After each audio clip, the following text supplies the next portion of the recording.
Terbaik, saya ambil dua-duanya. Optik Melawai, when you expect the very best. Pengadu atau pelapor ini bisa menyertakan juga para ahli seperti Rismond misalnya, Roy Suryo, Dr. Tifa untuk didengarkan. Jangan lupa, mereka kan bukan tersangka di dalam Bareskrim itu kan TPO pengadu.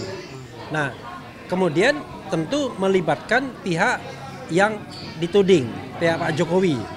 Silakan mereka mau menyampaikan ahli, saksi dan lain sebagainya, tentu Bareskrim sendiri.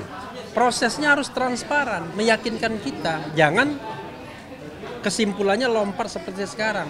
Bilang identik tiba-tiba asli. Padahal identik dan asli itu tidak sama.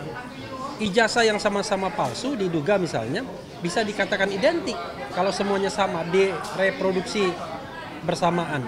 Karena saya mendapatkan fakta dari misteri guest saya misalnya mengatakan bahwa ada loh yang hasilnya tidak identik itu ketika 1120 ijazah Pak Jokowi dibandingkan dengan ijazah lainnya.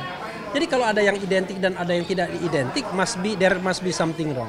Gitu. Lanjutnya Bapak harus meminta ke Bareskrim untuk gelar perkara khusus ini ya, iya, poin utamanya. Gelar perkara khusus atau gelar perkara ulang yang melibatkan pihak-pihak secara transparan dan akuntabel. Dan silakan ajukan bukti tambahan, baik keterangan saksi, keterangan ahli atau surat dan lain sebagainya. Nah, dari Bareskrim itu paling tidak kita sudah tahu bahwa ijazah asli Pak Jokowi itu yang katanya asli, ijazahnya sama dengan apa yang diupload oleh kader PSI Dian Sandi. Kan itu. Artinya itu pula yang sudah dilakukan penelitian oleh Rismond Sianipar dan Roy Suryo serta Dr. Tifauzatia Suma.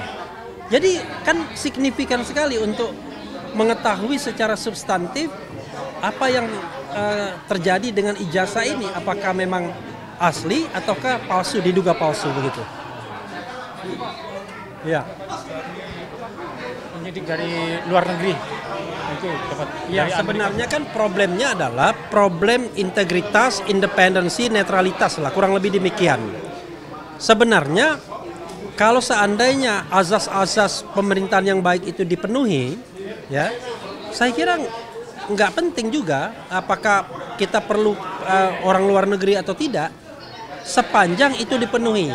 Nah, untuk memenuhinya itu Bareskrim, Mabes Polri harus bertindak netral dia. Jadi dia memberlakukan informasi itu sebagai informasi untuk mencari kebenaran, bukan mencari pembenaran. Karena terkesan ya, kan kalau misalnya ada laporan masyarakat atau pengaduan masyarakat, biasanya kan yang akan ditindaklanjuti adalah menduga bahwa apakah laporan itu benar. Kan begitu biasanya. Tapi dalam kasus ini saya merasa kok bukan begitu. Apakah laporan itu tidak benar? Jadi ada sikap, sepertinya sikap dari penegak hukum menolak mengenai ada dugaan bahwa ijazah Pak Jokowi adalah palsu begitu. Jadi sikap dasarnya itu bukan sikap dasar netral dan profesional, tapi sikap dasar itu seperti ingin melindungi begitu. Ini opini saya ya. Terbaik, saya ambil dua-duanya. Optik Melawai, when you expect the very best.